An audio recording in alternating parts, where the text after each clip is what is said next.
Augusta needs an enema for sure, and I don't think a swamp creature is going to be the one to do it. And so, and if we don't get the Blaine House as far as someone that's center right, that's committed to cutting taxes and good governance and transparency and accountability, then like I said, I think it's going to be a dark 4 years. More and more businesses are going to go under. Taxes are going to go up. More and more people are going to leave the state, flee for New Hampshire or for the South, because that's where you can make a living. That's where you can start a family. And Maine just ain't that place anymore. Well, I promise that we won't spend the entire interview talking about marijuana, but first I just wanted to give you a chance to apologize to the state of Maine for turning it into just like a gangbang for Chinese mafia. I'll take that mantle if that's what it takes to stop punishing adults for using a substance that's safer than alcohol. I appreciate that we're not locking people up for dime bags, but you also have to take responsibility for the fact that John Hudak is making $170,000 a year. Yeah, well, a lot of bureaucrats make much more than the average Mainer, including myself. I know I have to have a couple hustles to get by. Most Mainers have more than one job or seasonal jobs, and so no, it is frustrating to see these folks completely destroying what we worked really hard for here in Maine, and they could care less, seemingly. Well, for those who don't recognize David, this is Representative David Boyer, Republican lawmaker. I think you're now, I guess it's fair to say, a veteran lawmaker. I think when I met you, you were working on the Ron Paul campaign back in, I guess it was 2011, 2012, and now you've spent some time around the State House. You're a seasoned lawmaker, and you had a front row seat to watching the legislative session that is blessedly now coming to a conclusion. And I know that there were some wins for you personally, some legislation that you worked on that I've talked about previously, including the Bureau of General Services transparency bill that will add a better disclosure system for no bid contracts. Effectively, we've convinced the government to stop hiding no bid contract documents, which is remarkable that you even have to introduce a bill to accomplish that. The governor let it become law without her signature. And I know that there were some other pieces of legislation that you were really, kind of bird dogging throughout the session. But I wanted to talk with you about some of the internal Republican politics, because I know you're not exactly in leadership, but you are by virtue of, your, I think you're not elder status within the party, but being a seasoned hand, you've been around long enough to see what works, what doesn't work, and what are some of the weaknesses of the way that Republicans have organized themselves in the past. So just, I guess, if you can, tell me, what do you think that Republicans did right during this legislative session? I think it was good that we stuck together on the budget and everyone voted no. We didn't give them one Republican vote. It's not a bipartisan budget. This budget that raises taxes on the poor through the cigarette tax, through the cannabis tax, the senior pension tax. I'm glad that we all stuck together. I wish that Democrats were more open to helping working Mainers with some tax relief. Instead, they want to go the other way, raise taxes, especially for the rich, for the people that can afford to move, whichever ones are still here 6 months in a day rather than 5 months and 29 days. Like a lot of folks, they just, move to Florida, New Hampshire, and come here and visit and spend the summers. And so I think I wish we could have solved more of that, but I'm proud of my fellow Republicans for hanging tough on that. It's tough. It's tough because it's just a game of numbers, and we're short a couple votes, and that's all it takes. These Democrats are pretty good at voting in lockstep, even when they really don't want to. We saw that here with the budget, and those six Democrats that had a quick little rebellion, but that was squashed pretty quickly, and I'm not sure if they got anything for it other than being on a list now with leadership. Hopefully they don't work that way over there, but you hear stories of retribution and retaliation. Yeah, well, I mean, it's very obvious that we live in a state where there's I guess a culture in government of retribution and fear, and it's not just the elected officials; it's government employees, blowing the whistle on corruption and wrongdoing. The report that we just had, about a cover up of a scandal at Inland Fisheries and Wildlife, like it took 2 years for that to bubble up to the surface, and I know for a fact that the only reason it did is because you're starting to see cracks in the system of control and the system of fear that the Mills administration has used to keep people in line and keep people quiet. So I do wonder, why do you think these progressive lawmakers actually ended up, knuckling under in favor of the budget? Do you think it was as explicit as we'll support you in your campaign next time around?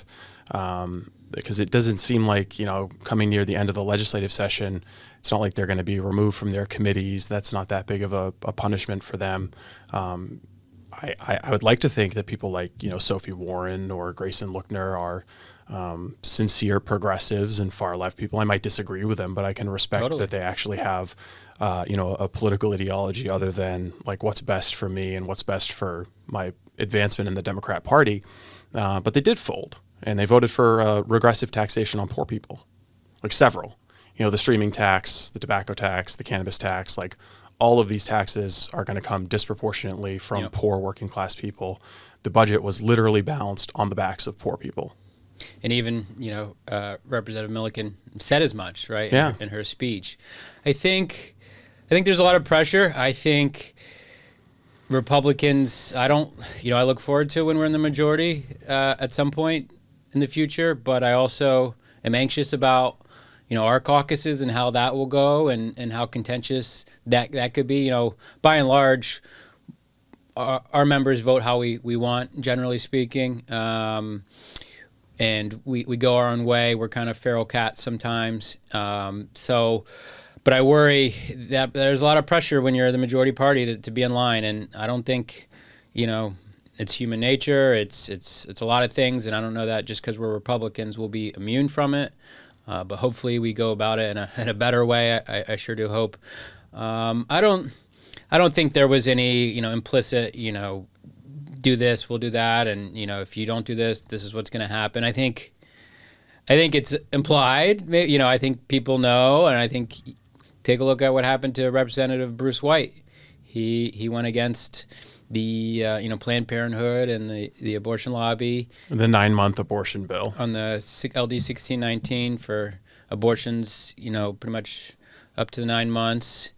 And for whatever reason, they took out the medicinally necessary language. Like if the receptionist at Planned Parenthood or the custodian at Planned Parenthood says that it's okay, you can have an abortion at 9.5 months. As you guys covered the doctor that was promoting, and I think that some of these press conferences. Dr. Shannon Carr, she Texas? was from New Mexico. New Mexico. Dr. Shannon Carr was Governor Mills' handpicked OBGYN, her expert, brought to press conferences, and the governor even had her, offered her up to answer questions as a medical expert. And it turns out that she's only in Maine because she fled New Mexico after an abortion that she conducted and authorized resulted in the death of a young woman, and she was sued for she was named in a lawsuit, sued for wrongful death. And the abortion clinic in the University of New Mexico paid out. And in that case, the abortion clinic she was working with was giving fetal remains, dead baby parts, to the University of New Mexico for medical research. Yeah, that deposition I think came out. That you posted it, and they had that conversation. And necessary? Is it necessary because in the doctor's view that if you have a baby, you're going to be stuck, I think they said, being a waitress at Applebee's the rest of your life? Yeah, and it's exactly what she said. There's no future for single mothers or young mothers other than a life of, waiting tables, I guess. And I don't know that that's a good reason to allow for a late-term abortion when there's this risk involved. And but going back, what happened with Representative White, he thought this LD 1619 was too far, and he's a Catholic man of faith, and he was one of the votes against it. and they primaried him. Yep. He was a, I would say, a traditional Democrat. You know, he was like what a Democrat would have been in the 90s, you know, back when you had, you know, Bill Clinton saying safe, legal, and rare. So Right. it's not like he was looking to prohibit any kind of abortion. He just thought that LD 1619 was too extreme. So it was it was like the interest groups that support the Democratic Party were shooting the unbelievers, you know, purging the ranks of people who Make an have example. just the slightest dissent. And I think they did. I think that was successful in making an example of him. They Because they know primaried that him and he big money can rain down on your head if you step out of line. So, I mean, do you think really that that's a threat that is looming in people's minds when they consider, like, if they're in the Democratic Party and they consider breaking with the party on a significant piece of legislation, or was that just like uniquely important to Democrats to get the baby killing done? You know, I think it depends. I think it depends on the member that we're talking about. I think it depends on their district. If they're a Democrat that's winning in a swing or a rural district, then, you know, sometimes the party seems to let them kind of go their own way. But you know, there's other considerations. Does this person want to move up in the party? Do they want to become a chair? Or do they want to keep their chairmanship of any given committee? Do they want to be in leadership the next term? So it's hard to know, but I will say that I do respect those members on the other side that do vote for their values. Whether sometimes, you know, it's when we're in agreement as Republicans and Democrats. Sometimes they're against it because they're so progressive and this is the wrong direction, which is, you know, basically why those members voted against the budget. They didn't like how it was balanced and how the revenue was raised. But it does take courage to get up and speak against your own party, especially when you're the majority party, especially when it's the Democrat Party. So kudos to them, and hopefully that courage is courageous. It seems like Republicans were, I guess, on the opposite end of the spectrum. You know, if the Democratic lawmakers kind of marched in lockstep and all of their decisions were made amongst leadership in a closed room, Republicans were more disorganized right from the beginning with the leadership elections, when you saw, you know, a little bit of disagreement over who the leaders would be. Whereas the Democrats just said, oh yeah, the guy who was speaker before will be speaker now, and the guy who was one of our leaders before will be the leader now. And they just kind of fell into line. It was more of like a coronation in both the House and the Senate than an actual election to figure out who was going to be the leader. Whereas on the Republican side, it was a little bit more of a brawl between Billy Bob Folkingham and Mike Sobolewski. I guess, why do you think that was? Why was there such an almost successful rebellion against Billy Bob's leadership? And it does seem like there's a little bit of discontent among rank and file lawmakers about how the caucus operates, and that maybe it's not aggressive enough, maybe that it's not fighting enough, or there are some concerns over staffing issues, that kind of thing. So I guess if you had to diagnose what ails the Republican caucus, what would that be? It's a good question. I think I won't get into too many specifics, but I think there's always kind of this: how much should we fight, and to what end, to what issue? You know, you can't stop to kick every barking dog, and you know, our caucuses are private, obviously, but we have robust discussions about issues. There's no kind of, you know, top-down order, and if, you know, there's a consensus in the caucus to go one way or the other, generally that's kind of followed. So I think it's a different way of discussing and handling our kind of internal politics and business compared to the Democrats. But I think, you know, we have our work cut out for us by and large, whether it's just, you know, the caucus or the party writ large. There's always stuff to improve on. You look at groups like the Maine People's Alliance, which, you know, acts as an arm for the Democratic Party. We don't really have an equivalent to them. The dinner table's getting close, and I commend Representative Laurel Libby on her organizational prowess and her hard work at raising money, calling volunteers, organizing things. It's refreshing to see that. But the Maine People's Alliance, I mean, they go around door to door pushing their propaganda. They collect emails from voters. They ask for money. So it's a self-financing propaganda data collection machine that can just go through Portland, Bangor, Lewis, and Auburn and raise money, push the agenda. And we just don't really have an answer for that. It's tough. It's tough work. And we know the Democratic Party has more money. That's the party of big money. You go to the third floor on the State House, and 90% of the lobbyists are advocating for liberal causes. There's not much money in limited government. No, there's not much money to be spent in reducing a budget from 12 billion to 8 billion. Which, we could try to, make that argument to those business leaders and whatnot to say, look, help us on the third floor, help us in the campaigns. Our policies are going to save you tens of thousands of, if not millions of dollars with your businesses. And I don't know that it's, got to a point where they've jumped in on a side, and, the chamber, they kind of play footsies with the Democrats. And well, I would say it's more than footsies. I think the chamber is like spreading their cheeks for the Democrats. Not to be too vulgar about it, but I mean, they represent the community college system. They're not really a pro-business group. They're just an interest group that represents a lot of large groups that benefit from taxpayer funding. I wonder sometimes if we actually have like a business community in the true sense, because when you say business community, you think of people who aren't relying on the government. But if you look at some of the largest businesses in the state of Maine, they're just welfare queens. Like Bath Iron Works, all of their money comes from defense contracts. So what incentive do they have to shrink government? Yes, they are suing and opposing the paid family leave tax to benefit their employees, but they're not necessarily small government advocates. There's huge, like Chinbro, some of the construction companies in the state. Where does their money come from? Government contracts. So what incentive do they have to support candidates or even policies that are going to reduce the size and scope of the government? Yeah, I mean, there was a bill that came up. It was like the new markets tax credit, and it's historically been used the last 10, 15 years, and some of it went to the mills and the Kate Street, if you remember that. Like you said, mm-hmm.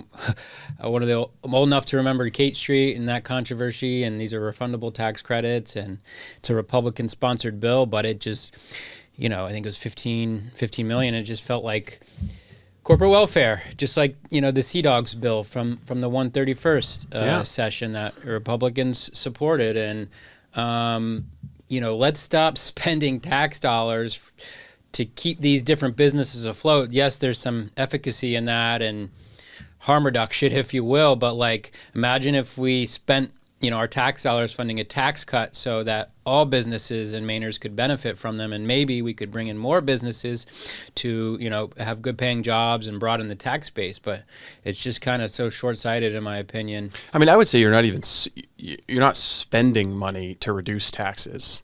You're changing your expectations of how you spend. You're not spending. It is like tax expenditure, spending money to cut taxes. It's total Augusta speak. How about just not spending that money and letting people keep it? I know. And when I that was when I first got here, 3-4 years ago.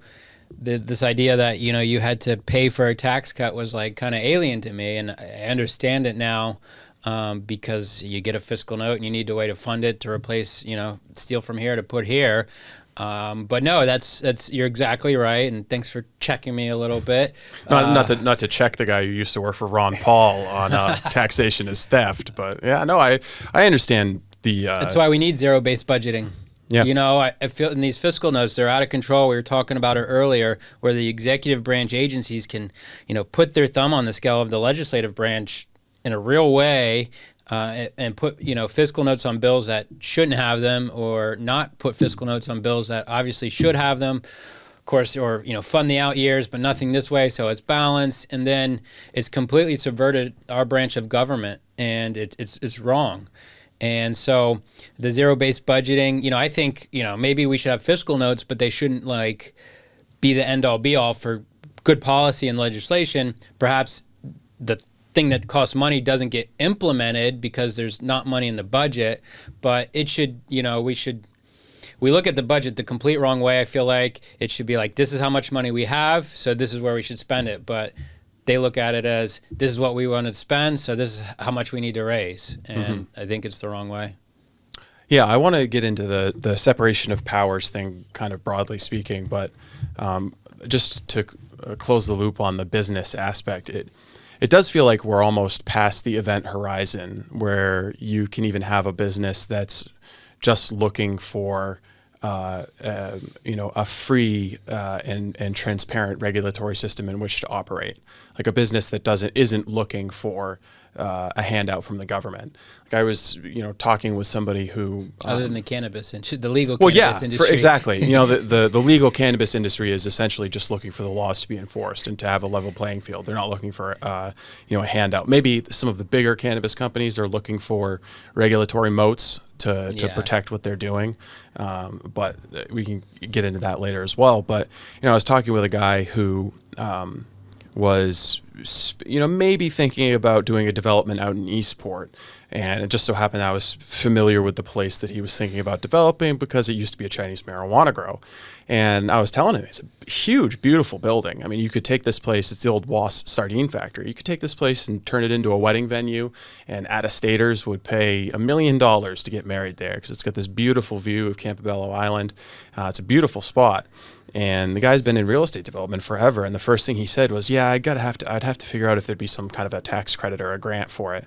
And I'm like, are we at a point now where you can't do any kind of development in Maine without a handout from the government or without like a tax credit, some kind of rent-seeking favor?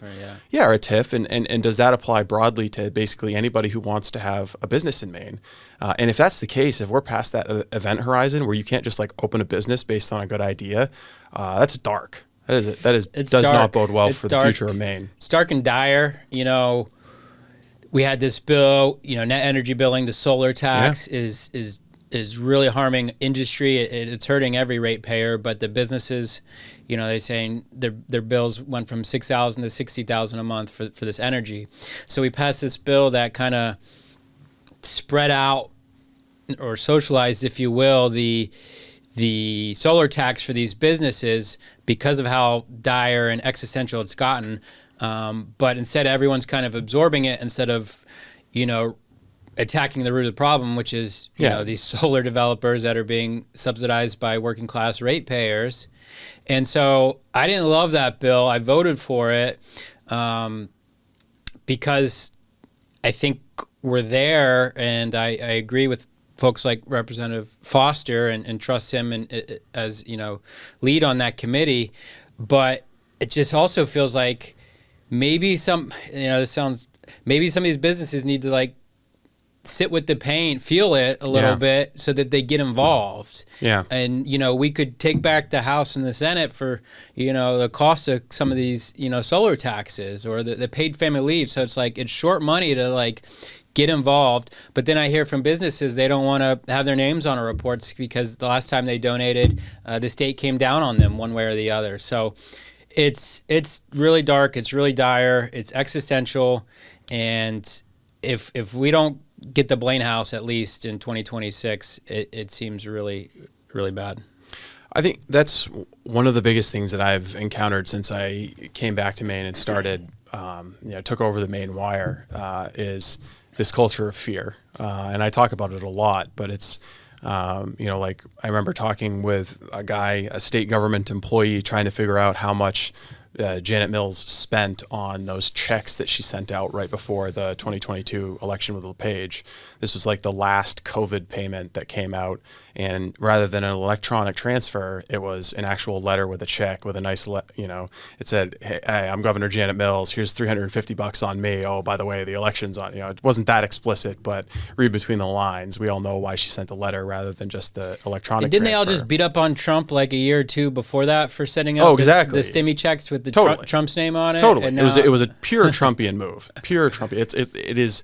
It doesn't get enough attention. The extent to which Janet Mills is like a combination of Trump and Paul LePage, except for just a far left, politician. But I was trying to figure out how much it cost extra to send out the letters. So what I was effectively asking this government employee was, what is the cost of a stamp? And when I got to the point where I was able to explain to him what I was looking for, he was like, "What are you trying to do to me?" I was like, "Excuse me?" He's like, I got a wife and 4 kids to feed." And I was like, "What?" And he was able to put together that it might be bad for him professionally and personally if he told me how much a stamp costs. Because he like grokked where I was going with the story, and what I was looking to show was that the governor spent more money putting out these payments, and it was an in-kind contribution to her campaign, which it was, and it was corrupt. Everybody saw that.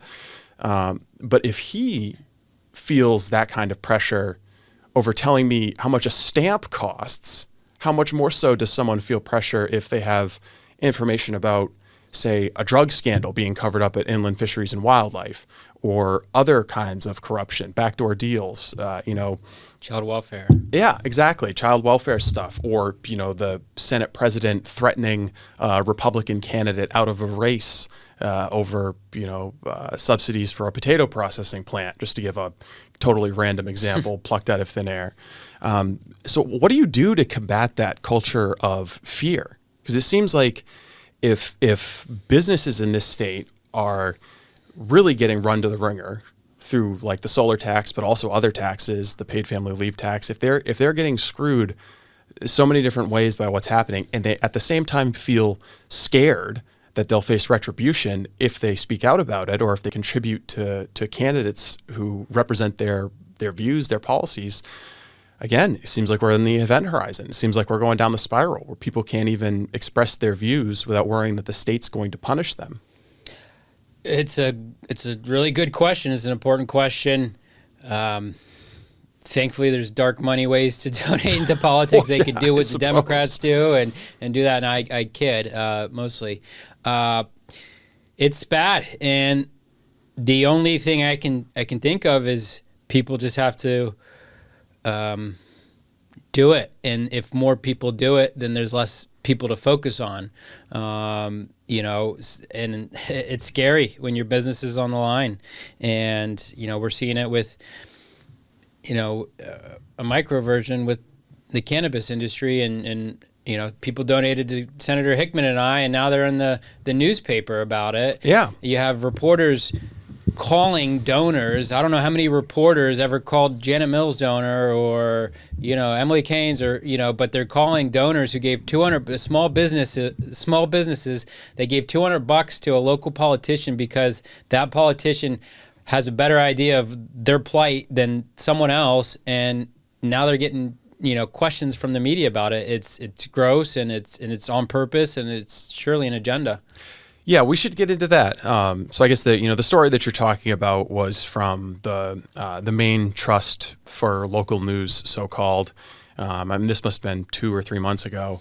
But the story that came out was front page news that marijuana business owners donated to the Republican and Democrat leads of the committee that controls, that handles all of the legislation relevant to their industry. Something that doesn't happen in any other industry in Maine. It was weird. Or the country. So very clearly that was just a piece of opposition research that was prepared by someone who wanted to use the press to accomplish political aims. The reporter who did that, who wrote that story or put his name on it at least, he did not do that research himself. And if he did, he would have seen that there's like marijuana business owners on that committee as well who might also be representing the marijuana industry. So it was a very obvious hit piece on you and Senator Hickman, who, like, I'm pretty sure Senator Hickman and most of my audience, and me, frankly, we don't agree on almost anything, on a lot of things. But he's not someone who's going to be bought for a $200 contribution. Yeah. And it's also, you guys have been in the marijuana space for a long, long time, and to think that you would be swayed by a couple of $200 contributions to your reelection campaigns is kind of absurd. But that was basically the underlying thesis of the story was that you guys have been bribed. Yeah, no, it wasn't even underlying really. No, it was subtle. it was pretty naked. You know, these business owners gave you money, and you fought to deregulate the industry so that they could, be in the wildly profitable business of medical marijuana. Yeah, no, I mean, a small business owner comes to me with an issue with over-regulation, and it makes sense that they're being unfairly treated. So put in a bill to remove the universal symbol from each individual gummy, even though it's still on a packet and whatnot, and child-proof. And a lot of the stuff we're pushing for, we're not even on offense, Steve. Like, we're just trying to kind of put in statute what has been practiced for years and years and years, and now all of a sudden the Office of Cannabis Policy has a different interpretation of this or a different interpretation of that, and it's really hard for these small businesses to keep up in that way. So, I called the editor and said, there's a lot of things wrong with this story. They had to remove paragraphs whole cloth because of what they said was not true. They said, a medical cannabis registration could not be revoked for using toxic chemicals. Now, how silly does that sound? That what does toxic mean? Deadly, Yeah. right? So Yeah. the state can't do anything if they're using these pesticides that will kill you. It's absolutely untrue. We sent them the statute that. It was my bill that set up rules, major, minor, and minor violations, and gave OCP ways to enforce the law. They said we can't do anything but revoke. We need to fine. We need other tools. It's not fair if we just revoked, even though that's what the legislature told you to do if you sold to someone that's not a patient. That was done on purpose by Representative Sanderson to say, look, this is serious business, and we don't want to undermine what we're doing here. So if somebody doesn't sell to somebody with a card, they need to be out of the program. But OCP takes it upon themselves to say, hey, that's too harsh, man, but we need some tools. So we give them some more tools, send the laws to the reporters and the editor, and then they, I guess, don't understand how to read those statutes and Maine revised statutes. So they said, well, let me check with OCP to, make sure. So this deference by people that are so-called journalists to any administration is just gross and a bastardization of what journalism should be. And it was definitely a hit piece, but hey, nobody kicks a dead dog. And so we're hustling for these small businesses, and this administration is clearly for large cannabis corporations, for these monopoly software systems like Metric, and we're just trying to have people keep their business. There was 3,000 caregivers, now there's 1,600 caregivers, but these are people all over the state that are providing for their family this way, growing a small amount of plants, and servicing a small number of patients, and the department hates it. They I feel like they want 10 growers and 10 stores, and that'd be the easiest way to regulate. And but their department has ballooned to 50 employees. And these inspectors, we had issues with them because they would not enforce the law equally. They would make up things. They'd say, you can't do that. Well, that's an adult use rule, and they'd apply it to medical, and they'd put pressure, and we still get calls about it. So they're at this point a completely rogue agency. You're talking about fiscal notes earlier. They've been putting fiscal notes on all our bills to try to kill them because we're getting majority votes out of committee, and our Senator Hickman and my colleagues respect our opinion and views on cannabis, and don't drink that press herald Kool-Aid. And we really appreciate that from my colleagues in the Republican caucus that maybe don't love the idea of cannabis, but I think they realize that it's here, it's been legal. We have people that are trying to follow the rules that are going out of business from the regulation, from the taxes. But meanwhile, you have these illegal Chinese triad grows that have proliferated, and there's been seemingly zero enforcement from this administration. So, that's the argument I made to my caucus when, these bills come up, is like, look, these guys are trying to follow the rules. They pay the taxes, they test, they trace, and the triads, they don't do any of that stuff. So, we got to help the folks trying to follow the rules. and by and large, they've followed my lead on cannabis. I don't suspect that they're all gonna, come with me on a social club bill, for example. But when it comes to like common sense regulations to fair taxes, the Republicans are more progressive than the Democrats in the legislature, at least in the House.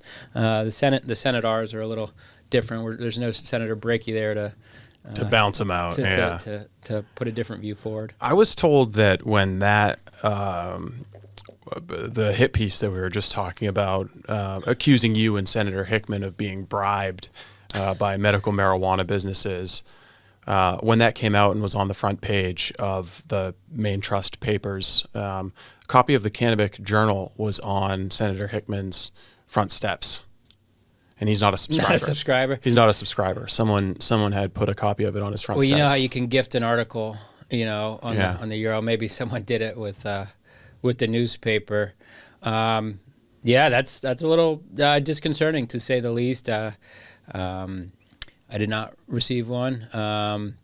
But again, I won't speculate any further on that. Well, I mean, I think it's fair to speculate because, I think some people think, it's OCP, it's just pot, it's just cannabis. But for me, it's always been a microcosm of how government in this state works. Sure. It might just be that OCP handles cannabis, but the same dynamics apply to, the lobster industry or the pulp and paper industry or the insurance industry, really any industry in the state of Maine. You have the same dynamics. And if you don't, if you're not concerned about regulatory overreach or rogue agencies in one aspect of state government, it's going to be difficult to have that same fight in another area that you do care about. It seems unseemly to me that you have an agency like OCP fighting for a very specific agenda, like as opposed to just coming in and saying like, this is the law, this is how we interpret it, this is our position on it. It seems like you've got an agency that has become a de facto lobbying firm for a very specific agenda that will benefit a very specific set of wealthy clients. That seems like something you don't see in other areas of government. There's one incident that really crystallizes the problem, I think, which is the problem, broadly speaking, bigger than OCP, is that we're supposed to have 3 branches of government, but we in fact have 4, maybe even 5. The 4th branch of government is the bureaucracy, the administrative state, the executive branch agencies that have become so powerful with lifer, never going to be fired, never going to resign employees, like Anya Trundy, who's a perfect example. I'm sure she's a lovely person, but she is a quintessential example of totally lawless executive agency behavior. When she withheld the report and, it came to light, I think a lot of folks, including Democrats, were a little blown away. No, they were blown away, but they didn't do anything about it. They might have said that they were blown away, but they just went back and got in line. They don't have it in them to actually be angry over something like that. But they should be because of course they should be. The administration that says that we don't have to give you a report that's statutorily required because we feel like it might not help negotiations on a certain bill, and it's like, okay, that's not, you're right, you can't unilaterally do that. No, but she did, and she got away with it. She did, and so how is it not her right? I'm not trying to be snarky, and to set the table for people who might not be familiar with what we're talking about. The Office of Cannabis Policy is part of the Department of Administrative and Financial Services. They are required to give a report on the status of the adult use and medical cannabis industries to the legislature, to the Veterans and Legal Affairs Committee. They were way overdue with a report that they were supposed to give in the last legislative session while you guys were debating a pretty significant cannabis omnibus bill. And the report never came. And when you guys started asking about it, when we as a media outlet started asking about it as well, Anya Trundy, who's a deputy finance director at DAFS, whose responsibility this report was, came in front of the Veterans and Legal Affairs Committee and essentially said, I unilaterally decided to withhold this report because I didn't want to put another log on the fire.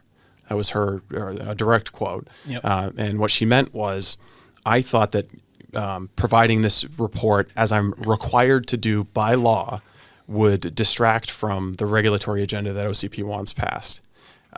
So this was a unelected bureaucrat violating the law to accomplish some hidden private political agenda of OCP or the Mills administration, or maybe just Anya herself. And there were no consequences for her whatsoever. She should be fired. And again, I'm sure she's a lovely person, and I don't wish joblessness on anybody, but she violated the law brazenly, openly, unapologetically. She should have been fired. And that's the deep state, that they're talking about federally. It exists in Maine and other states. It's not some tinfoil hat. It's just unelected bureaucrats that think they know better. And her explanation just kind of crystallizes how the executive branch feels about the legislative branch. Is pat you on the head, put you over there, don't worry about it, do as you're told, and you don't need this information that's required, and you won't be able to handle it while we're talking about this bill, and it wouldn't be good for discussion, so we know best. And so that was really frustrating. It was actually the thing that prompted me to go to the Government Oversight Committee and ask for an investigation into OCP. I submitted a kind of three-part complaint, request, whatever, and the three things that I brought up were, one, this withholding of the report. Two was the proliferation of the illegal grows and this now policy that OCP is granting them registrations, licenses as caregivers to do that. And then third was just this kind of culture at OCP with the inspectors, their behavior, how they treat folks, the disparity in how they enforce the law. And so I presented it to the Government Oversight Committee, which, if folks don't know, it's an equal amount of Republicans. It's like our Benghazi committee, right? Yeah, we don't have an inspector general, but it's even Republicans and Democrats, unlike these other committees, which are all based on who has the majority. And they do the government oversight, and they've been looking into the child welfare stuff, Juniper Ridge, other things, Dorothea Dix. So I presented it to them, and the other part that I presented to them was metric in this timeline where John Hudak co-founded this agency, this firm with Koski and Friedman, and who came out of Colorado and were the weed czars over there. We hired their firm to do the rules. Then a year or two later, we hire this guy, John Hudak, who has these ties, who now wants to have Metric for medical cannabis, and his old business partner is in charge of Metric now. So it felt a little, not great, unethical to have, John Hudak on one side of the negotiation table when it came time to amend our contract, and to have his old business partner on the other side of the table for all intents and purposes. And, he really should have recused himself there at that point, if nothing else. He didn't, and he acted like it was no big deal. And it's just, how do we know he was negotiating in the best interest of taxpayers or the industry that he's charged to regulate? So that was actually the thing that the GOC committee latched onto more than anything. I thought it would have been the report thing just because it was so black and white. Look, she withheld it. It's clear. Boom, bap. But I laid out the timeline with the dates, the amounts, the people, and they liked that part, and they voted unanimously to investigate the appearance of a conflict of interest at OCP from its inception. Before John Hudak, there was Eric Gunderson, who was, before that, was Speaker Gideon. So he's now Gunderson's out making money in the private world as a cannabis regulator. And so that investigation is still ongoing. Yeah. We'll see what comes about. They're pretty thorough over there. I think at the very least, it's hard to dispute the fact that Director Hudak should have recused himself from negotiating against a former business partner. Yeah, I was, someone gave me the opposition research that was conducted on John. And we had it, I guess, maybe 12 months before the GOC investigation came into being. And we looked it up and down. And I didn't see a bright line ethical transgression, but there's no question that there's at least the appearance that this is unseemly, and that if you were trying to be very cognizant of the appearance of a conflict, you would have steered clear of that as a director of OCP. Absolutely. But I think where it's headed is, and again, I'm very cynical about the Government Oversight Committee. I mean, those guys have been looking at the child welfare situation for how long now, and what good has happened? I mean, really nothing. I mean, because the governor doesn't want anything to happen in that regard. Yeah, we couldn't even pull that out of HHS. Yeah. I mean, so basically, the administrative state is so much more powerful than the Government Oversight Committee that, I mean, I can't really think of anything impactful or meaningful that the Government Oversight Committee has done. So until that is strengthened, or there is like actually an inspector general, it's just kind of a place for concerns to go to die, and people can pretend like they've done something about it. But where I think it's headed with John Hudak is, they're going to say, yeah, well, it looks gross, but he didn't do anything wrong. And then he can go out and say, I've been cleared. The Government Oversight Committee looked at me, these spurious accusations, and, those marijuana people are making death threats against me, and they're sexually harassing my staff, and they're just a bunch of miscreants. So, I've survived this oversight investigation, and now we need to get down to the business of regulating the medical industry out of existence. Maybe. I hope not. And, I stand by pushing that investigation through as one of the only kind of options available short of a lawsuit. I mean, my cynicism about the Government Oversight Committee is not to diminish your work trying to bring that into and existence. I'll take a unanimous vote any day of the week. Yeah, I mean, it is the only avenue, and it's still it's significant, but I think it also at some point there needs to be a way to look at how to actually give GOC some teeth. Sure. No, absolutely. I mean, like when the Department of Health and Human Services is literally killing children through their incompetence, and legislators are investigating that, and HHS is saying screw off, and then nothing happens. Well, it's time to think about how you can change the Government Oversight Committee and make it more powerful. Yeah, they have subpoena power, but I'm sure we could find some more teeth that could give them to make them a little scarier and more effective. But something's rotten at OCP. All things considered, when you well, we literally know that there was a mold outbreak a few months ago.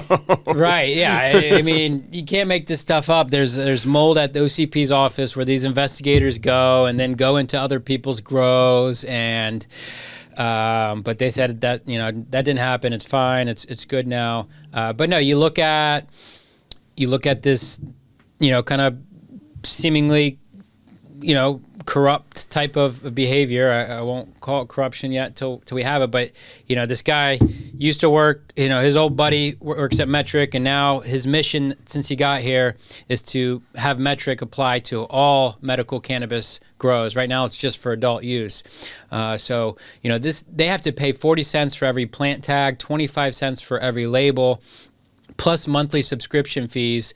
So if you could expand from these couple hundred adult use grows and retailers to 1,700 caregivers and 75 dispensaries, that'd be good for business. Yeah, and just again to explain to people who aren't necessarily in the marijuana world, Metric is essentially a software company, and they have contracts in Oklahoma, California, Washington State, I believe. A lot of states, yeah. Yeah, they have contracts in a lot of states where Chinese organized crime is also a very serious endemic problem.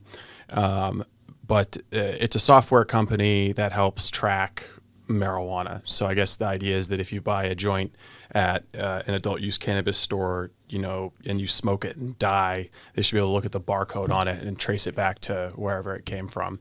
And the debate right now is whether or not this software system should be made mandatory for medical, the entire medical industry, like it is for the adult use industry. I guess, what is the rationale? I assume that there's competitors to Metric. So what is the rationale for having just the one software company that John Hudak is close with personally get the contract, as opposed to making it open so that any business can choose which software they want to go with? I think, it's just easier to have one company, but it's not easier. Easier for whom? For the regulators, Okay. but it's not easier for the people using it. It's a clunky, if you can imagine Windows 95-esque type software where you can't go backwards, you can't make a mistake, and you could be locked out for hours and hours and not be able to conduct any business. The idea that the state can mandate this company and then charge this extra, I mean, one grower pays $20,000-$30,000 in tags every year. That's a bonus for all his employees. That's another employee. So that's the paying for the tags. That's a payment directly to Metric. If the state's going to mandate that, maybe they should cover the cost of these tags. If they see it, if they're going to mandate testing, for example, for medical, maybe the state should pick up the tab in that way. And it's like, look, we have our whole food system. They don't mandate any kind of software like this. You need to be able to track your cabbage or your beef for the purposes of a recall, but we don't have this one monolithic company that does it all. And the stakes are much higher when we're talking about contaminated food versus maybe moldy cannabis. And so that's why it's just been so frustrating that they want to regulate cannabis so much stricter, but they don't have any kind of smoking gun. This administration's number one goal is to have medical cannabis be tracked and traced with metric and testing. And it's like, okay, that's going to add thousands and thousands of dollars to these small businesses that are on the brink as it stands with everything else that goes on in the state. Why? Who are we saving? Where are the bodies, right? Who's died from contaminated cannabis in Maine? And then when, OCP, they have the power to go test these dispensaries. Senator Hickman, had a series of questions in committee to OCP, and they're by rule supposed to go and inspect and take samples once a year from every dispensary. They said they don't do it because there's nothing they can do afterwards or something.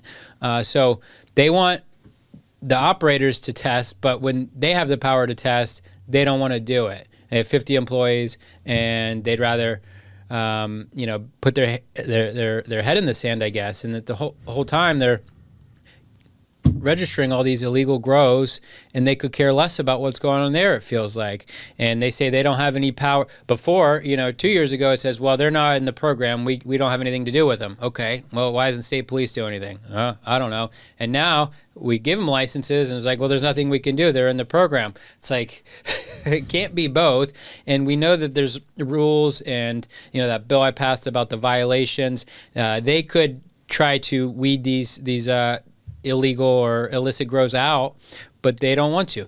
They could go test for those pesticides. You need to have a pesticide applicator license if you use any pesticides. I guarantee none of these illegal grows have that. And then you could actually go in and test for those prohibited pesticides. I guarantee OCP hasn't done that. Instead, they go to these legal medical businesses, take their cannabis and say, 40% would have failed for rules that they weren't even needing to pass, the adult use test. It's a big campaign. It's you look at it all together, and it's clear between the hit pieces, between the illegal grows, between the overregulating of the people trying to follow the rules. It's clear that they're trying to wipe out this market, get rid of all the small businesses, and make way for corporate cannabis and illegal cannabis. And you mentioned Oklahoma, California. These states have the same metric software, yet we're getting dumped with their cannabis here in Maine, and it hasn't done anything for inversion, diversion. You've talked about the lawsuit against metric from a whistleblower who thought this was an issue, and of course the metric lobbyist calls him a disgruntled employee. Well, most whistleblowers are disgruntled employees. I've never heard of a gruntled whistleblower. So I had a bill here this session that got amended down to say, look, OCP, come up with new way to track adult use cannabis that doesn't involve paying for a tag, paying for a label. And we got that out of committee, brought it to the House floor, and was able to get like about 100 votes. 100 to 50 or something like that, overwhelmingly. But that's unheard of support, not unheard of, but like There's not much stuff that's there's not much stuff that gets such a significant cracks 2/3. Yeah. And OCP, by the way, put a $10 million fiscal note on that bill because they wanted to make it act like I was telling them to come up with a software system to do this. And even if I was, $10 million for an app that's effectively a spreadsheet, with a form. I'll say the Katahdin software program at Child Welfare Office, that was $30 million to Deloitte. So software does tend to get very expensive when government agencies are involved. Yeah, and then also people die. And not work, it doesn't work and then people die. But yeah, I mean, that's a whole other conversation, the game that they'll play with fiscal notes, like with Maine Veterans Homes. They vote unanimously to fund Maine Veterans Homes and then just leave it out of the budget so that they can say, yeah, we voted for more funding for veterans, and then, we didn't fund the veterans. Absolutely. It's a very cynical game. But back on the question of Metric, just as a software company, it strikes me that you could allow a free market to work if people wanted, say you mandated that you have to have some kind of tracking and compliance software. That's my bill was, for recall purposes, for health. So there's other software that's been created, and if there was a demand for it, people would enter that marketplace and create new software products. But if you had competition between people to be the compliance software provider, then that would place downward pressure on costs. People would be competing to have the best user experience so that the system you're using was intuitive and easy, good customer service. It seems like the best thing for the people who have to use the program would be to allow for competition. Absolutely. And it's a point of sale thing, right? It's just inventory control. It's just keeping track of your batches. This batch went to this store. All small businesses Every have other some kind friggin' of business inventory does this control, in some way, whether they do it on paper, or they do it on a spreadsheet, or they have this, point of sale. And there's different cannabis point of sale makers. But no, right now it almost kind of feels like compulsory union membership, where all these cannabis operators have to be part of this Metric union, and Metric, because it's a monopoly, has no incentive to give good membership perks to its members. And so that just kind of feels, it just popped in my head. But yeah, we need like right to work for cannabis, right to track Right. for cannabis operators, because right now there's no incentive for Metric to deliver a better product or a cheaper product because, well, one, their business model relies on being subsidized by the growers, but they also have a monopoly. And right now they're renegotiating they had a 6-year contract. The state went out to bid for the next section of this adult use tracking system. Apparently there's 3 people that put in bids, and we'll see how that goes. Is this an actual competitive bidding process, or is this a fake one like the liquor contract that was engineered for Pine State Trading to win? That remains to be seen, I guess. But it's a little Easter egg for people who are following closely, paying attention at home.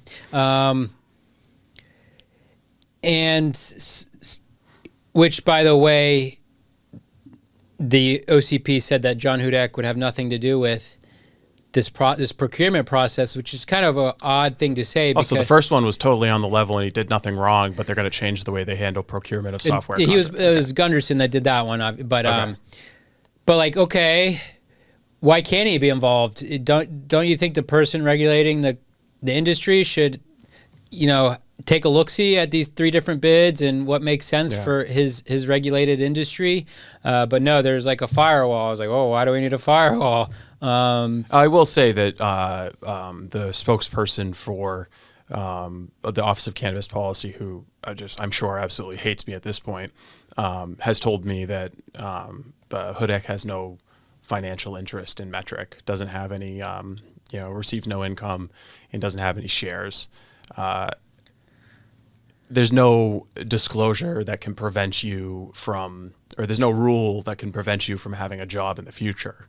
You know, and I'm not, Sure. I can't read his heart and his mind, but it's conceivable that if he were to help Metric get this piece of business, he could at some point in the future get a job making $500,000 a year for Metric or any other large marijuana company as a chief compliance officer. So you can see how the incentives are maybe a little bit skewed from There's that, where yours are or where the cannabis industries are. Or just helping out your buddy. You know, that can be a conflict of interest, and you don't have to get paid in the future even to be guilty of some kind of conflict of interest. And you know, this his old firm, Friedman and Koski, consults for the state.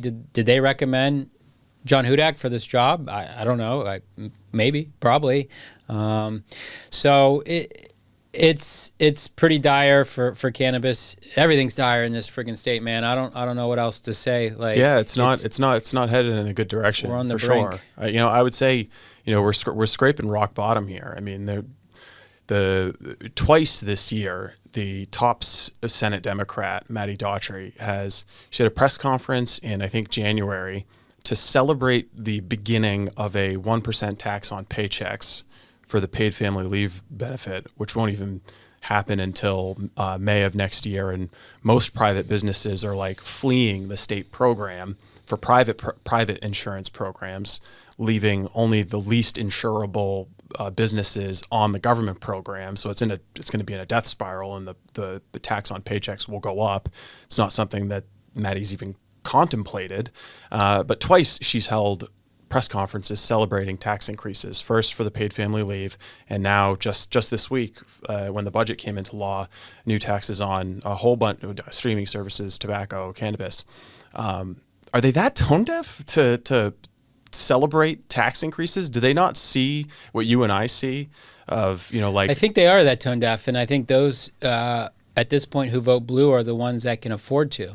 And you look at the map, it's just the coastal elite are all the blue districts. The rest of the state's, you know, pretty red, and it's death by 1,000 cuts for the business community. But they're not even cuts at this point. They're like, you know, gaping wounds. And this payroll tax that's going to go into effect. I believe that we also, the legislature ceded its tax raising ability to a third-party adjuster to increase that 1% if need be. And as of yet unnamed third-party adjuster. I mean, that's a hell of a way to make maybe law. Metric's diversifying. I don't know. Yeah, I'll say that's a hell of a way to make laws that we're, not only are we just going to pass the bare bones of this and say that this thing we like should exist, we're going to pass off making of the specifics to the Department of Labor, and the Department of Labor is going to pass off the actual operation of it to an unnamed third-party vendor who's going to administer the program. And they had very, very bizarre way to make policy. A fixed bill that came through from Representative Tiffany Roberts, worked with the chamber to fix some of the real kind of flaws for businesses to make it a little bit workable. That went down in flames, and then I think they did pass a bill to make it kind of worse. But Mainers are getting pissed off. They're getting pissed off at this, and I had some budget amendments that I felt I got a lot of support from people that weren't Republicans. One of them was that state employees should also pay their fair share of this payroll tax. Right now, their employer, the state of Maine, has said they'll cover it for state employees. The taxpayers are paying not only their own payroll taxes, but the payroll taxes for Anya Trundy. And I guess that's going to stop in October. They said we'll see if it's only a temporary thing for these state employees. Yeah, sure. But even 1 month, 1 day, it's just not fair, not equitable. We love those words, but not when it goes the other way.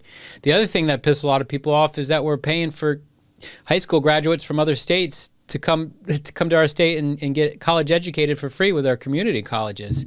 And other countries. In other countries. And there's, I had a budget amendment to stop that. There was also a bill. They said, well, we need to have a bill. Well, they voted both of those down. They were for it.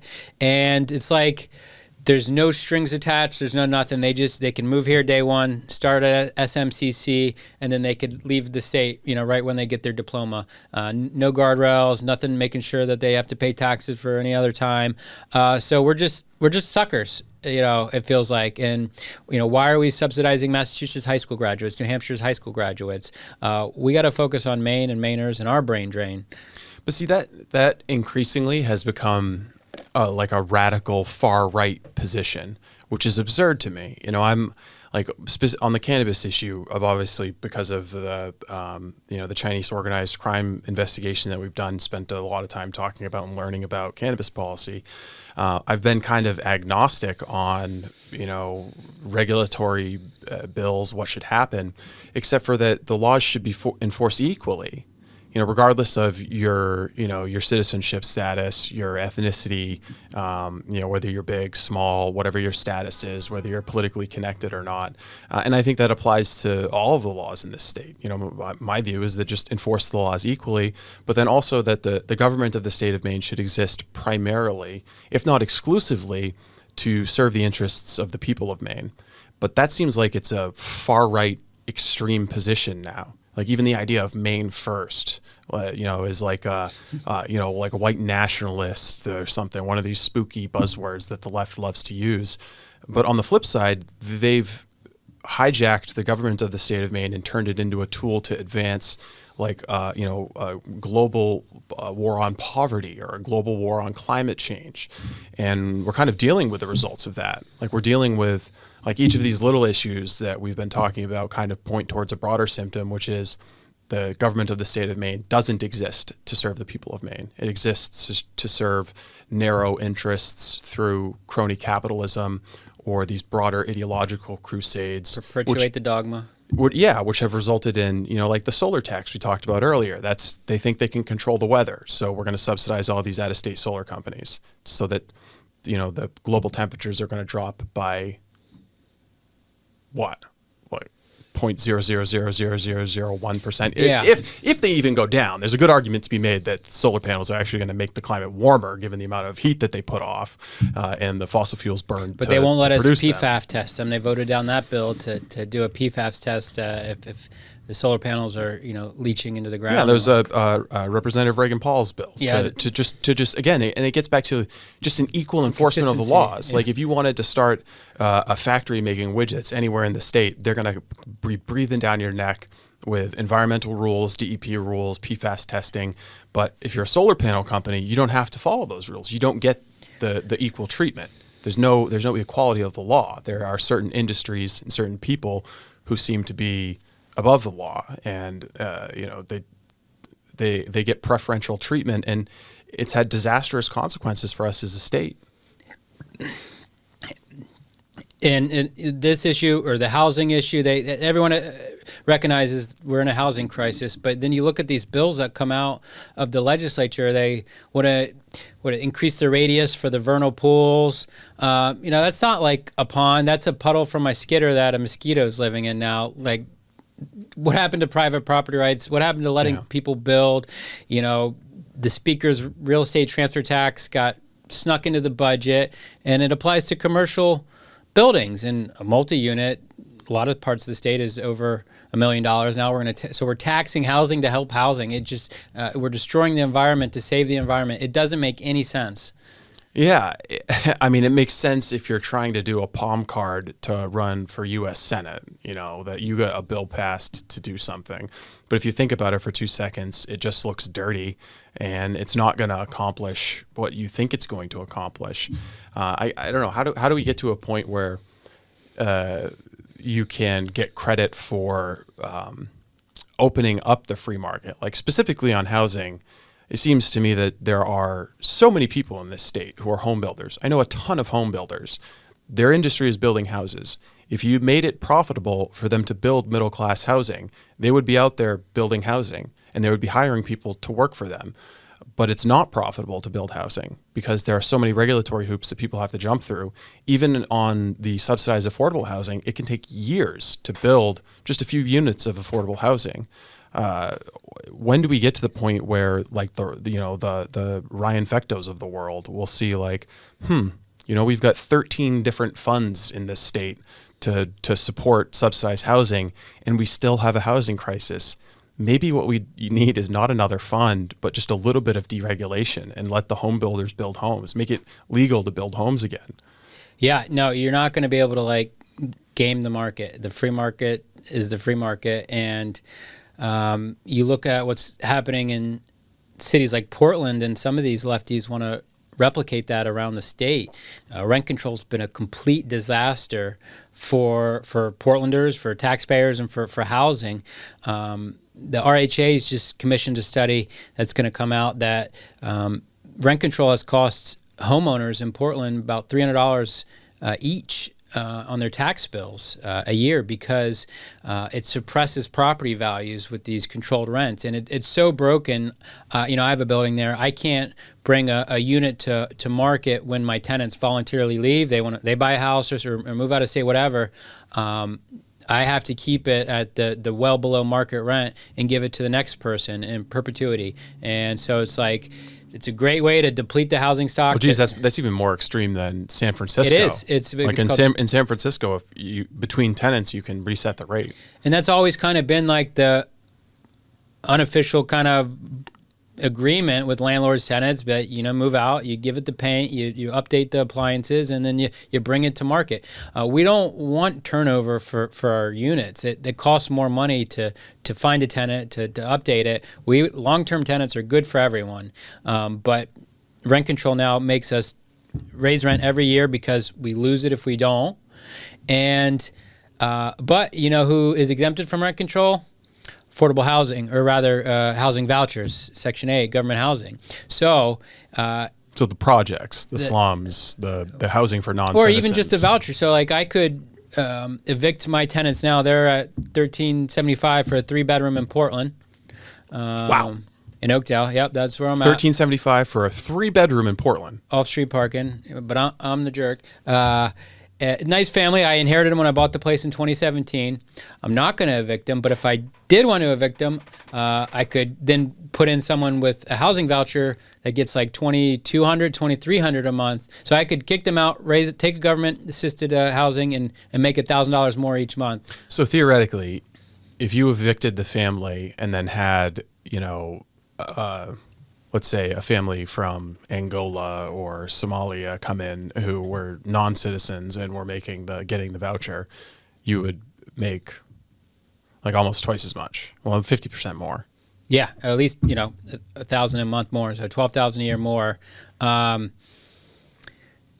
some landlords are being forced to kind of do that because of the parameters in which rent control passed. Because when it passed originally, that created your base rent. So if you're renting to a family friend, a family member, whatever, and you're giving them a good deal, now you're locked in for the rest of your life to give that same good deal to strangers.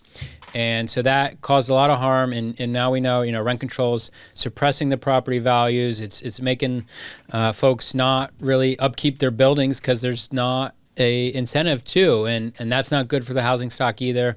You have the zoning rules they have where developers have to pay a fine or whatnot, or if they don't do the affordable housing. Well, they're just doing the fines now. It's like at every turn, their central planning fails. And like you said, at what point are they going to be like, okay, let's deregulate, let's unleash the market, let people build? Because even the Democrats, even the Speaker Fecto, they all know the only solution to this is more housing. At least I think they recognize the barest, Econ 101, supply and demand. We don't have enough houses. But from there, they choose a very different path to creating that housing. It's worth noting that right before Speaker Fecto, slipped the real estate transfer tax into the bill, he acquired and brought to market a short-term rental in Old Orchard Beach. It's kind of interesting, your big issue is housing, but you're also, engaged in the short-term rental marketplace, which I think a lot of people would say has had a negative impact on the availability of housing. You turn every single potential residential home in coastal Maine into a short-term rental under the guise that this is going to be great for the investors or great for the tourism economy, but then eventually it reaches a critical mass and there's no neighborhoods. There's nothing to sustain. Culture, there's no culture. There's nothing to sustain what's going on. That one's tough. The short-term, because there's also on the other side of the token is a retired person that's trying to keep up with property taxes and renting out their, ADU is the way that they do it. So it does go both ways. Yeah, and people should be allowed to use their private property as they see fit, for sure.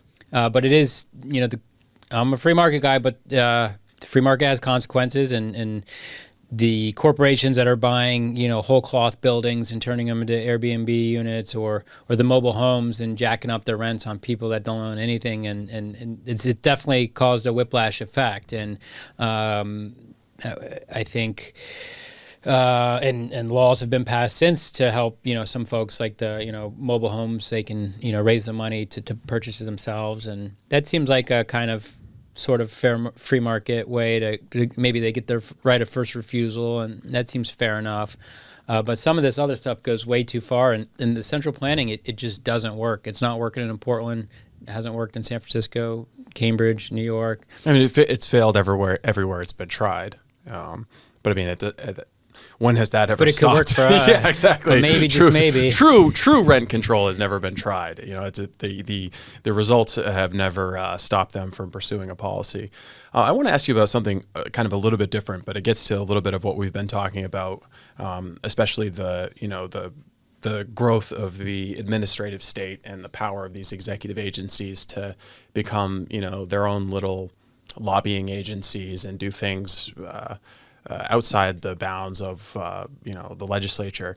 It seems like term limits have had the unintended consequence of strengthening that fourth branch of government and strengthening the executive, because it takes lawmakers at least 2 or 3 terms to really understand the dynamics. Like if they're a really, really sharp study and they're stubborn, maybe they could start to get their way. But there are things that you learn even in your second term. So I'm told, I've never done it, but there are things that you learn that are useful. Like, for example, I'm sure things now Totally. on that you didn't when you first started in the legislature, even though you'd followed the political process. Do you think the term limits have been good for the state of Maine, or have we just kind of, sent people packing from the legislature who maybe we wanted there, who could have had a good influence to, offset the weight of these lifelong bureaucrats? So I think term limits we kind of have term limits. We kind of don't. If a lawmaker takes a break for just one term, it resets and they're good for another 4 terms. And again, if you do your 4 terms in the House and 4 terms in the Senate, that's 16 years. That's a pretty long time. So I don't know that I would vote to change any of the current laws regarding term limits. I think perhaps the Senate could be 4 years instead of 2 years. It's a lot of work. It's a big district. You got to raise a lot of money, and to go right back into it just a year later after you get elected, I think is tough. But you are right. There is some institutional knowledge that is lost, and the lobby is the one that holds that institutional knowledge. And you go look at who are lobbyists. A lot of them are former people in leadership of the Democratic Party and the Republican Party, former speakers of the houses, former minority leaders. And so, I was able to hit the ground running my first term for the most part, because I had been around and knew some of the process and the players and kind of how things work to some degree. But if I was a freshman lawmaker that didn't really pay attention, was a high school football coach or something and tacitly paid attention to things, I definitely would be coming in wide-eyed and like, what the heck's going on? Where do I start? And so it goes both ways. I think term limits for Congress is a different story. When you have, like a 7% approval rate and a 96% reelection rate, there's some disparity there that's obvious that it's hard to overcome for just voters, and there's something keeping those people there. But here in Maine, I think it cuts both ways, and even despite having term limits on the books, it hasn't stopped people like, John Martin from running things for a long time. He's up there. He's up there on the cartoon. That cartoon was drawn in the year that I was born, in 1989. Yeah, there he is. And yeah, exactly. John Martin's up on the cartoon as one of the, the preeminent figures of Maine politics, along with, this is before Susan Collins even. So you had Olympia Snow and Bill Cohen up there. So that's how long he's been in Maine politics, and really just lost an election. Last November was really the end of his time in Maine politics. But there, as seedy as John was, and ballot stuffing, there's all kinds of stories about the things that he would do to wield power. Sure. But he also wouldn't have put up with something like Anya Trundy withholding a report from the legislature. I think he would have been a pretty strong advocate for the power and the rights of the legislature as a co-equal branch of government, regardless of how the partisan breakdown. Especially if he's in charge of that branch of government. Yeah, exactly. I don't think that he would have had the same supine reaction that Speaker Fecteau and President Daughtry had when that occurred. And there are plenty of other examples of the executive branch just totally disregarding the legislative prerogative. One other thing that's kind of in line with the term limit question is the amount of pay that lawmakers receive. Very low. It's like $21,000 a year or something like that during a session year. Yeah. And then of course, if you're Troy Jackson, you can get that up to $135,000 a year with fake reimbursements and funnel some money into your son's lobbying outfit. There's all kinds of different ways to profit from being in office. However, in New England, there's two states that are kind of on opposite ends of the pole, like New Hampshire, where I think it's just a couple $100 and the legislature's huge, and they seem to be doing okay. And then you have Massachusetts, where they have a more professionalized legislature. And I go back and forth on, the small government part of me says that the New Hampshire model has it right, and that you want, give them a couple $100. But I've seen that there are really good people who would be good lawmakers who just can't afford to take a break from their business or their job to go make the sacrifice to be in the legislature. And then there are also people who are environmental lawyers who have never done anything in their life except for marry well, and they've got all kinds of spare time, so they channel their maternal instincts into being an elected official. And I've seen that they don't end up being good lawmakers. So I wonder if Maine would benefit from having a rate of pay for lawmakers that is the equivalent of a decent salary, adjusted for life in the state of Maine, but make it so that there's less of a financial incentive for people to say, well, I just spent 4 years slumming it for this meager salary. I got to, try to turn that into a lobbying gig, or, I've got to be keeping my eyes out for my potential employer, and maybe, give them a couple of votes in favor of what they're doing, just so that they look at my resume well. Could we benefit from having it wouldn't be a huge amount of money to increase what lawmakers are paid, but you could change the incentive structure that lawmakers face and that potential candidates face. Well, I guess to that, I would say you get what you pay for. But to your point, New Hampshire seems to be doing well. I think they get paid $100 a year or a session. And like you said, I think they're one of the largest governing bodies in the world with the number of seats. You represent your street pretty much there in New Hampshire. When we did just raise the pay in the last session, 131st, because it was even lower. Now we're at 25 and 20, so $45,000 for 2 years of work. But it's tough. It's tough because, we have this clean elections money. I'd rather take that clean elections money and to your point, raise salaries, because the barrier to normal people being involved in politics is not getting elected. You need, couple thousand in a pair of New Balances to hit the doors hard and actually meet people is the most effective thing. But who can take off for 6 months and come back to a job, other than people that don't mind being broke, like me or independently wealthy people or retired people, but you don't get that real diversity in socioeconomic regards with the current way. So but the clean elections, we spend millions and millions of dollars now on TV ads, junk mail, consultants, and now maybe if they get their way, it's on the it's still on unfinished business, but babysitting money. We're going to pay, taxpayers going to pay for politicians to watch have their babies be watched while they run for office.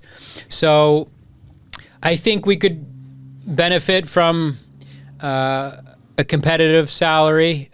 Obviously it sounds self-serving, but if each member had, an aide, or an aide had like two House members instead of like 10, I could definitely get some more stuff done and could use that help in drafting testimony or just going the extra mile where, the time doesn't allow me currently. You look at states like Massachusetts, Maryland, and it's a full-time thing. You get an aide, you get an office, and, I don't know that we need all that. Actually, when we were discussing this in the 131st session, Senator Brakey put a formula forward, which basically said that if our economy is doing better, we get pay raises. Why don't you link it to the median individual or household income? That would seem to be a natural alignment of incentives and a good reminder about where the majority of Mainers are, with what they make a year, and might be humbling for some of our more well-to-do members. I mean, if they even notice the deposit once it comes into their bank account, it really does seem though that you talked about having to be independently wealthy or retired in order to serve in the legislature, but it seems like there's a partisan divide in that regard. That there's a lot of independently wealthy Democrats, and maybe it's their spouses that are independently wealthy, and then there's a lot of retired Republicans, and it almost is like just fits the stereotype of you've got these like old bald white guys who are in the Republican Party, and then somehow there's like all these Democratic lawmakers who are young, and it's I know you're an exception to the rule, but it seems like there's a lot of guys with trust funds on the left. There's a lot of guys cushy nonprofit jobs. Maybe. Yeah, there's a lot of inexplicable wealth on the left, or maybe just marital wealth. So that has had the unintended consequence of making the Democrat Party in Maine the party of like trial lawyers and wealthy people and nonprofit consultants, and the Republican Party is increasingly representing the poor and the working class and just like average people trying to get by. I wonder, do you think, I know you talk a lot with Democratic lawmakers, but do they recognize at all how they've totally forfeited like the mantle of the working class? I think some do. I think those that spoke up in that budget debate, last week, I think they recognize where their party's headed and who benefits from Democrat rules and laws, and that's the big corporations, the solar developers, the windmill makers, but it's not working class folks. And things have gotten worse and worse and worse for the middle class in Maine, and the Democrats seemingly just pay lip service to it and put it on their campaign card and their commercial, but forget about it when it comes time to crafting the budget or passing laws.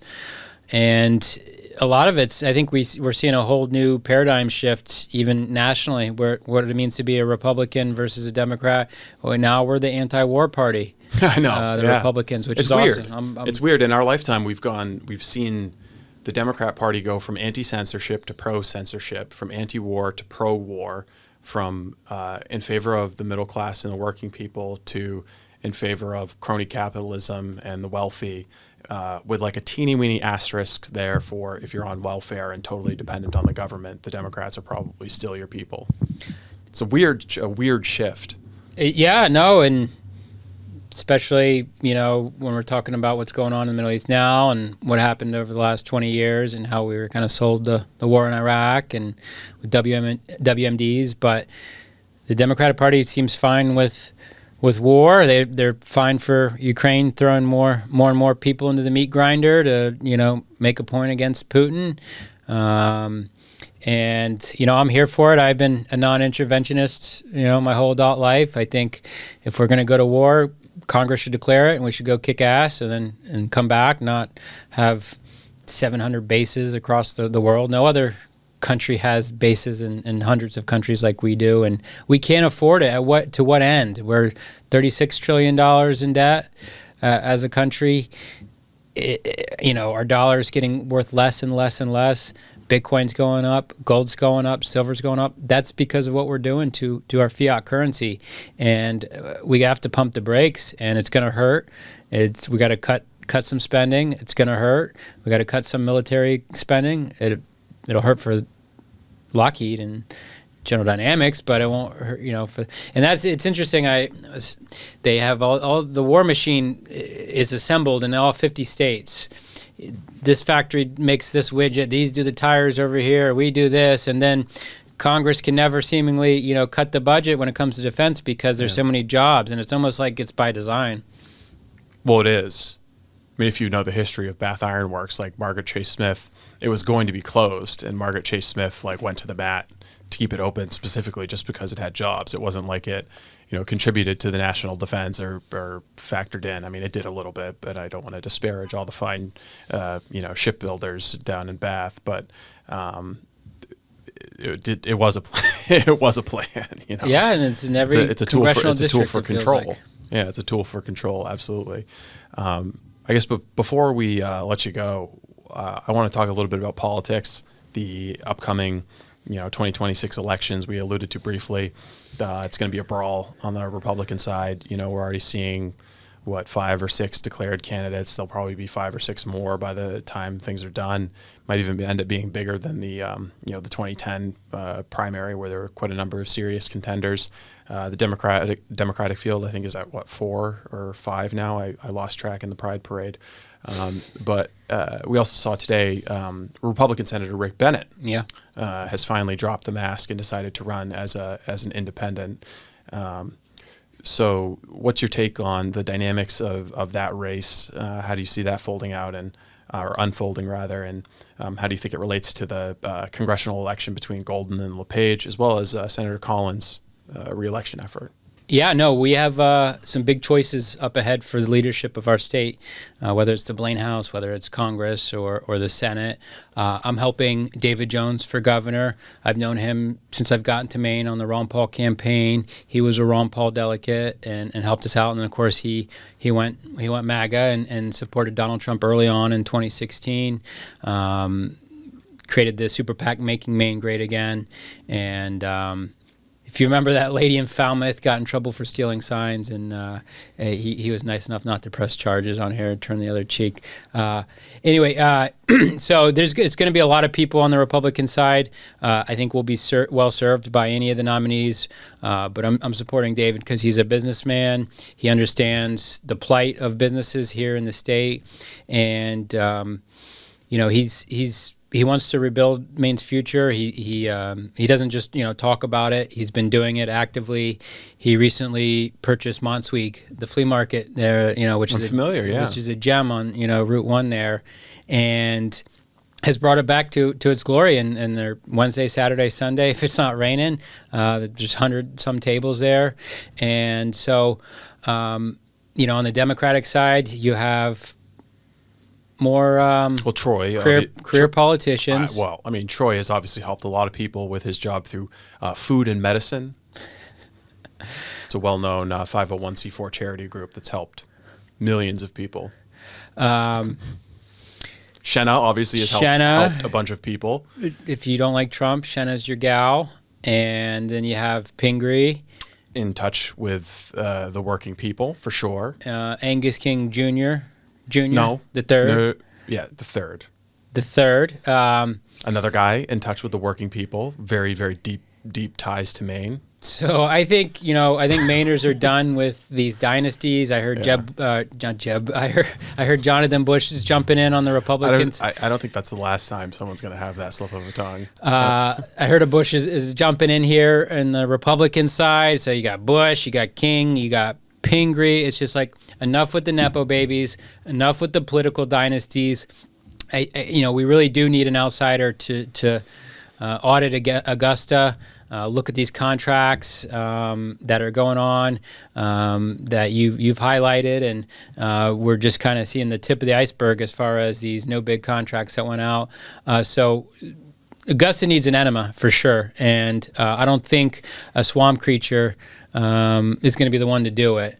And so, and if we don't get the Blaine House as far as someone that's center right, that's committed to cutting taxes and good governance and transparency and accountability, then like I said, I think it's going to be a dark 4 years. More and more businesses are going to go under. Taxes are going to go up. More and more people are going to leave the state, flee for New Hampshire or for the South, because that's where you can make a living. That's where you can start a family. And Maine just ain't that place anymore. Yeah, I mean, I will be running in the Maine wire from New Hampshire if things don't look a little bit more free in 2026. Well, you'll get sent to the gulag if you're in state. So yeah, exactly. I mean, we already know Shenna has tried to have us investigated. Like, this regime would lock me up in a heartbeat. So yeah, I will be running the Maine wire from New Hampshire in exile. What do you make of Senator Bennett jumping into the race? The early feedback I've gotten is some people are saying, oh, well, this is a spoiler on the Republican side, but I'm not so sure about that. I mean, the guy voted for the paid leave tax. Was actually he was like standing behind the governor, clapping and applauding when she signed that special appropriations bill that contained the paid leave tax. And when I wrote a story about it that said, Republicans applaud as governor signs biggest tax increase in 3 decades, he actually sent a snooty email and, I guess it's canceled his $5 a month donation to the Maine Policy Institute or something. I don't know. It was a very snitty response. But it was an accurate story. You couldn't dispute anything that we said. But he also just recently voted, in favor of the anti-ICE bill. So he's, on the side of illegal alien criminals as opposed to, cops in the state of Maine. I guess he sides with the ACLU that thinks that, local cops are terrorizing, immigrant families. And he voted on the biological sports bill. He voted with the Democrats on that. I wonder if he's actually going to be a spoiler for the Democrats, because there's going to be at least a few Democrats who look at Shenna and are like, I don't know, or Hannah, and they're like, I don't know, what have you done in the last 10 years other than solar panels and the solar tax? Or maybe Troy is like too on the, the corrupt side for him. So they might be looking for that kind of middle path candidate. So I wonder if he's more of an Elliot Cutler. I wouldn't use that name. Well, he's a Cutler-esque figure in Maine politics. Just thinking about the other things. He's going to be like an Elliot Cutler type politician. I think he, the last couple votes he's taken, like you just highlighted, definitely draw from the left and the right. I think it depends on who the nominee is for the Republicans. If it's a real far righter or someone that's more focused on just the economy and not fighting, these social wars, these culture wars. So I think it depends. I think it depends if the Democrats, LD 1666, which is their constitutional runaround for ranked choice voting, to make ranked choice voting apply to all elections in our state, which is blatantly unconstitutional. As said the great legal scholar who I have much respect for, Janet Mills, when she was Attorney General, she opined at length that it was unconstitutional to pass just a simple bill to apply ranked choice voting to the gubernatorial, state Senate, and state House of Representatives. It says plurality. In the Constitution. Janet Mills, like any good legal scholar, went back into the history and into the 19th century and studied the debates that the legislature was having about the way that elections were going to work. And this is not something that just was an afterthought by the legislature. They very specifically had there was going to be a riot because of an election, and they had to call Chamberlain in to help quell the riot, and then they amended the Constitution to what it is now. Whoever gets the most votes wins. The word plurality.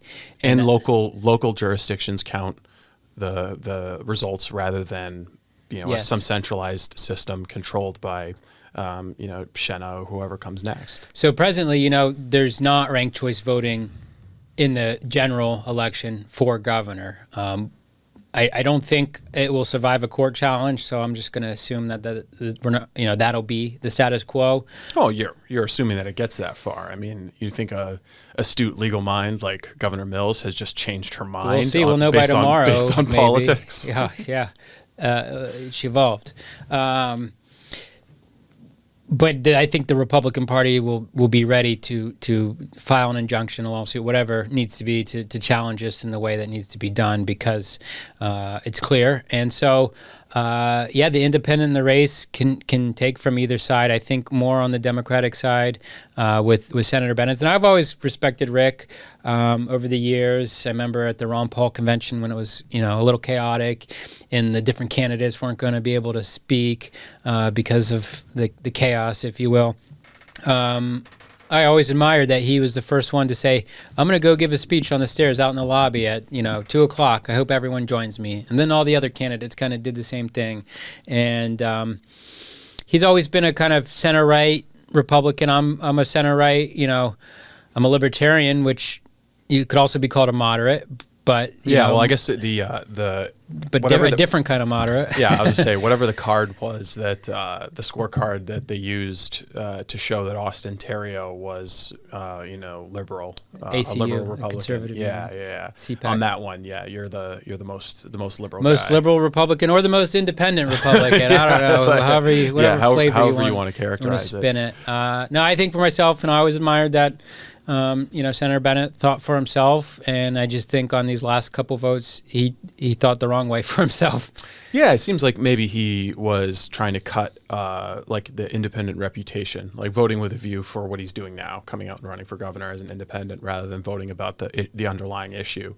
But you said something about much of this depends on how a Republican nominee runs and whether they're going to be like purely a social issue culture war or if they'll have a broader economic message. And I think there's the train seems to be running on the Republican side, seems to be running towards thinking that the social issue of biological males in female sports is so it's an 80-20 issue. Trump's drawn so much attention to it that this is going to be the thing that they can win majorities on. I don't know if that's the case. I don't think that you can build a platform around high school sports. I think that there needs to be some meat on the bone. And if anything, that issue is like a flourish at the end of a campaign speech to show how radical the left has become. But it's not something that it's not going to motivate people to turn out. Like a vision of economic freedom and economic prosperity, and a Maine where there's good paying jobs, and like your kids don't have to leave and never come back in order to have a happy life. Like that for me is the vision that a successful Republican candidate would have to showcase, not just this angry, look at how radical the governor and Ryan Fecteau and Matt Moonen are. I think you're right. I think it is 80-20, 75-25 issue. There's also lots of issues that are like that, but it's a different intensity, and does it change anybody's votes that we're already going to vote one way or the other? And like you said, if you can't put food on the table, like you're less concerned about who's getting first or second when taxes are high, you're broke, you can't afford rent, you're stuck in your house because of interest rates, and you want to move, and if you're lucky enough to have those golden handcuffs. So yeah, I've been trying in my own ways and just myself to focus. I mean, we're right when it comes to the economy. We know the policies. We are correct that capitalism, a free market, is the greatest lifter of people out of poverty and responsible for the innovations that we have. Why not focus on that? You look at New Hampshire. We have a A/B experiment in real time. They have some different policies. They're right next door. We have different policies. We have a whole coast of ocean. They have 10 miles. You'd think that in itself would be enough for us to prevail, but no, they have a stronger economy, higher median wages, no income, no sales tax. Property taxes are maybe a little higher, but I'm sure they're coming out ahead when you don't have to pay sales tax, you don't have to pay property taxes, income taxes. So I think we should take a look at what they're doing and borrow from their successful policies. So I'd like to see a Republican Party that focuses on that, on individual freedom, private property rights. We own our own bodies. Being consistent in that with the medical freedom, and having a true free market, and focusing on the housing, on the economy. Maine is one of the most secular states in the country. So this idea that we're going to win the Blaine House with a theocracy is just, it's not going to happen. By and large, I feel like Mainers just want to be left alone. And I think that's the heart of libertarianism, which is the heart of conservatism, if you're Ronald Reagan, right? So let's not hurt people, and let's not take their stuff. And that's what I've advocated for my time in the legislature, and I hope more and more Republicans move towards that than some of the other things that we've been seeing. Well, Representative David Boyer, thank you very much for joining us here on the Robinson Report. We hope you'll come back sometime and bring David Jones with you. Be great to have him in studio. Thanks for having me. Thanks for all that you do at the Maine Wire. I know it's tough work doing what the whole mainstream media is doing in the state. Yeah, my back's broad. They can rip off my stories all they want. Actually, I wish they'd copy more of my stories. We might be better off if they did. Well, thanks, David.